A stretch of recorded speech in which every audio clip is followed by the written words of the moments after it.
Иисус нам подарил с тобою юность, ждет теперь от нас Спаситель наш плода. Силой новой Он наполнит наши руки и пошлет для своего труда.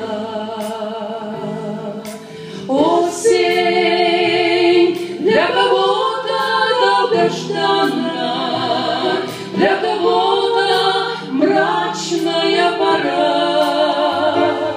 Ведь сегодня выбирает каждый в двери ада и в небес